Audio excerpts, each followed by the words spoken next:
Hey all, welcome to ShareTreck. This is Raj here. Friends, this is the midday review of the markets, and today everything seems to be moving sideways, kind of consolidating. The markets, I think, are waiting for some major catalysts. What are those catalysts? I'm going to explain them in the next half, so let's get started. Welcome back, friends.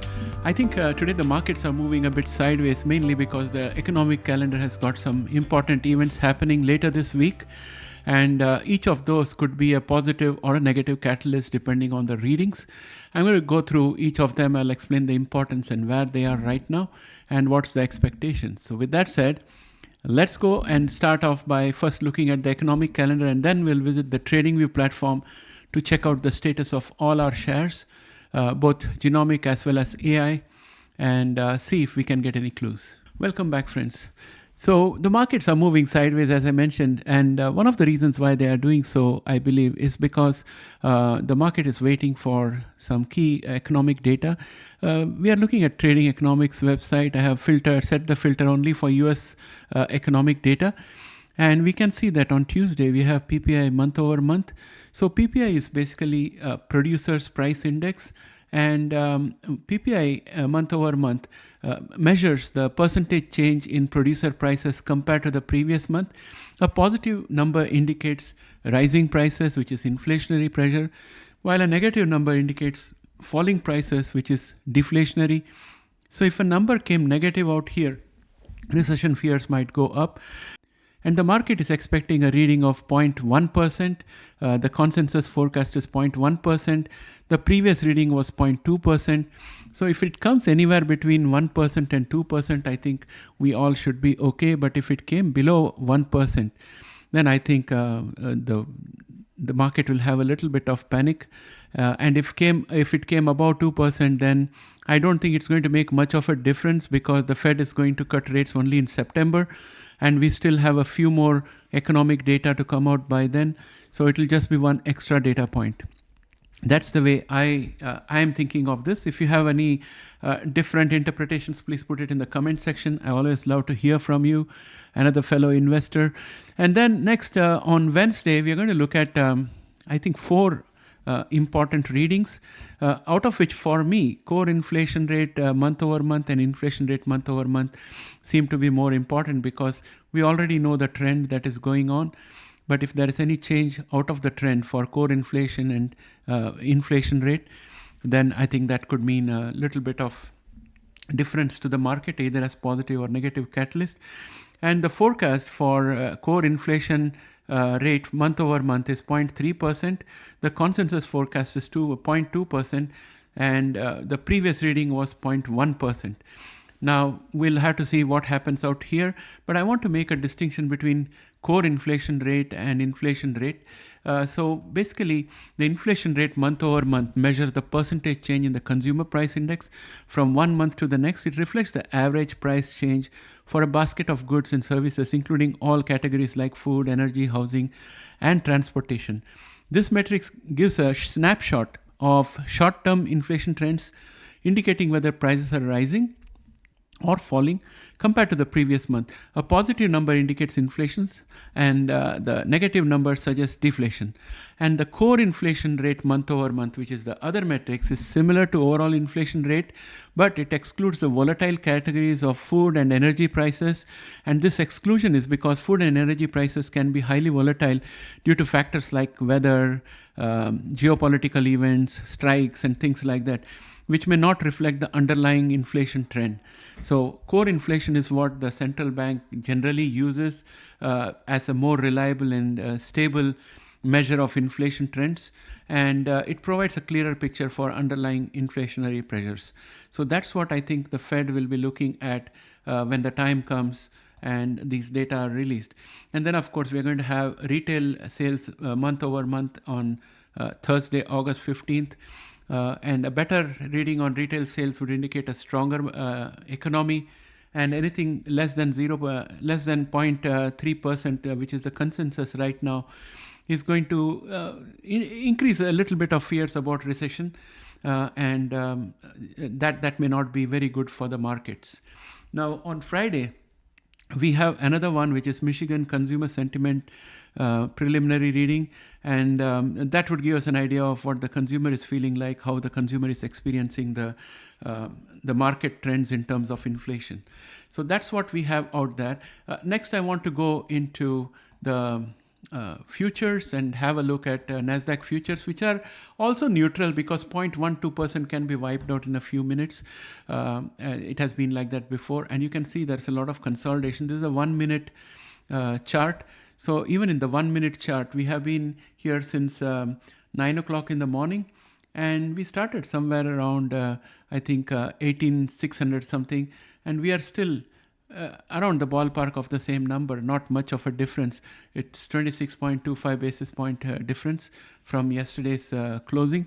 So not much to write home about. Momentum is still looking healthy and moving in the right direction. MACD is also bullish. We are just poised to get the information from the economic calendar. That's how I feel about this. And then if we were to go into AI, we can see that, before I go to AI, I just wanted to show you the VIX also. So if we look at the VIX out here, we are hovering around 20.45. Let me go to the daily chart and show it to you on a daily basis. So this is the daily basis chart. We had a cup and handle, we met the target, we exceeded, and this was a absolute doozy, the way it went up. And now it's coming back down again, but it's stuck at around 20.49%. The good thing is it's gone below the 9-day exponential moving average, so that's very good. And it's also trying to go below the 20-day exponential moving average. If it succeeds in doing that, I think we'll see much better market. And we have some supports out here.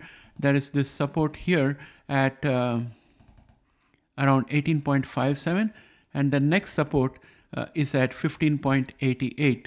So anything below 20 I would consider to be good because then I can do some swing trading out there. So that's my opinion. Now let us go on to AI and look at some of our biggest players out here.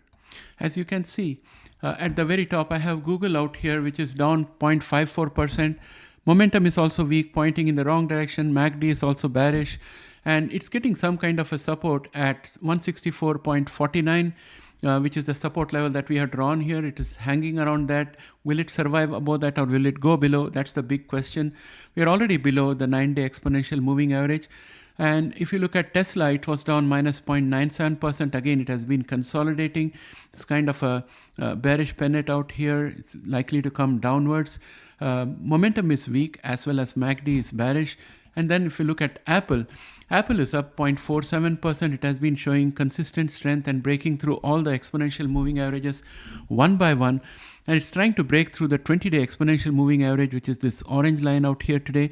Momentum is also above average and mildly aggressive. It's slightly picking up. That's good. But MACD is still bearish. It needs to become a little bit bullish, and then things would look good. And I think next we have to look at Meta. Meta is down minus 0.39%, and momentum is above average, but it's flat at this point of time. MACD is still bullish, and we have support from the 9-day exponential moving average right now. Meta is looking strong on the charts, but we have to see where it will go, because today it has been trading on a very narrow range, and it's range bound trading out there. Amazon was up 0.02%. Again, it's getting weaker throughout the day. It started much higher during the day. It's being pushed down by all the exponential moving averages. And right now, the confluence of the 200-day and the 9-day exponential moving average is providing a very strong resistance. And that's one of the strongest death crosses out there that has formed just now between the 9-day and the 200-day exponential moving average. Momentum is weak. MACD is also bearish. So Amazon is looking very weak on the charts. Microsoft is flat for the day. It's created a red doji candle. Indecision is out there. Momentum is also weak and flat. MACD is also bearish. AMD is up 1.71%, but having been beaten up so much of late, AMD is just kind of consolidating out here, and it happens to be up 1.69% today, even though the momentum is not that strong. It's below average. MACD is just about trying to cross the signal line to go to the bullish side. That's a little bit positive for AMD. If you look at Palantir, it started off very well in the day, but it has been steadily falling and it has lost 1.78% so far, in sympathy with the overall market. And as a result of all of this, FNGU has been almost flat, and it's been also in a doji candle formation. And if you look at FNGD, that's also quite flat, and it's also a doji candle. All of that creates a little bit of consolidation pattern, which kind of displays indecision. Understandably, the markets are moving sideways because the markets are expecting a whole lot of catalyst coming in. The economic calendar is full of very, very important data points starting Tuesday onwards. So that's what is going to determine how the market moves. Now let us go and have a quick look at our genomics side. In genomics, we are looking at Illumina, which has gained 0.93%. And as I pointed out earlier, I have a cone shape out here. It's kind of a wedge that is forming. It's a very long wedge. So I don't know what's going to happen with this, but right now I think we are on a bullish channel, and understandably because Illumina has sorted out the grail issue for the most part, and it has got a little bit of residue hangover, but it's going to go up. That's my opinion. Momentum is looking great. MACD is also looking great. Grail has broken downwards on the pennant, and I made a big miscalculation. I bought Grail at 17.45 or 17.8, something in that range, and I've been holding on to it, and it has fallen. So I have made a mistake, and I'm going to see how I can recover from it. I'll keep you posted on that. And then if you look at IMTX is down 1.39%. Momentum is weak. MACD is also weak. ARCG is down 0.37%. Again, it's holding a configuration, going steady, waiting for the inflation data. But momentum is weak, moving in the wrong direction. MACD is also bearish. Prime is down 2.26%, showing a lot of weakness. Chart is very, very weak all over.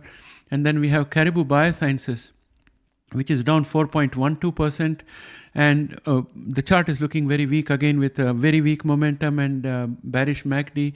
Allogene is also looking weak. It's down 0.43%. And Beam Therapeutics is down 2.25%, looking very weak on the charts. CRISPR Therapeutics has come down to 46.91.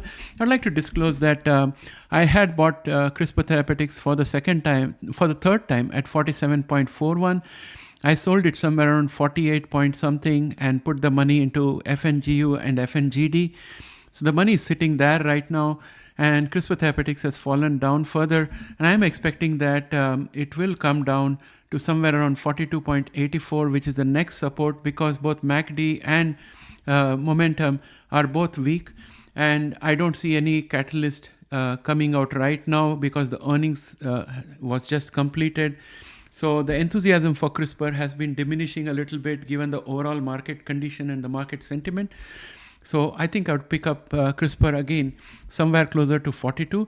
And I must say that among all the shares that I have traded this financial year, CRISPR Therapeutics has been consistently giving me profits.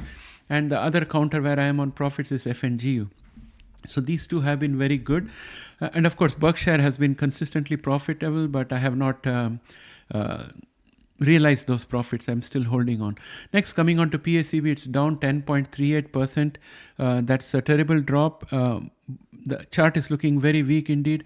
DNA is down further, minus 0.67%. But the good thing about DNA is that even if it falls 1 or 2%, it will be a few cents here and there, because the stock itself is worth only 26 cents. So there were a lot of people who were very bullish on DNA, and there were a lot of people who would not take any criticism of DNA when I use the word snake oil. But right now, I think 0.2684 doesn't inspire much confidence. I hope for a miracle. Next, look at Intelia, which is up 1.03%. I had done a video earlier today on Intelia based on their Q2 earnings. And I think Intelia is a decent stock as long as you don't compare it with CRISPR. I think it's decent, but I don't see any catalyst until the end of the year. But they may even surprise us by coming up with a catalyst at the beginning of the last quarter. So there is still a possibility of some surprises here in Intelia for the better. Verve is down 5.91%, very, very weak. The consecutive 4 bearish candles show a lot of weakness when coupled along with the very weak momentum. And absolutely bearish MACD. We have a line out here at 26.62 on the RSI chart. That's as low as it has been in the past, and sometimes it has dropped even below that. So we'll see what happens this time. Altimmune is up 1.46%. Bluebird down 0.69%. The earnings announcement did not make any difference as such, and we still are looking at earnings estimate EPS of minus 0.417 and revenue of 24.253. And Bluebird has officially announced that they're going to release the earnings tomorrow, which is going to be the 13th of August. So I think that's what I saw somewhere. Sorry, it's the 14th of August. So they're going to announce the results on the 14th of August. Then we have Editas, which is down 1.76%. Bionano Genomics down 2.21%. And IOVA is down 1.71% after having a spectacular jump post earnings. So that, my friends, brings me to an end of today's video. And as I said, there's nothing much to expect in the market. We'll see what happens tomorrow when we start getting the first of the set of economic data, and we'll take it from there. So all the best, and I'll catch up with you again in the next video. Bye for now.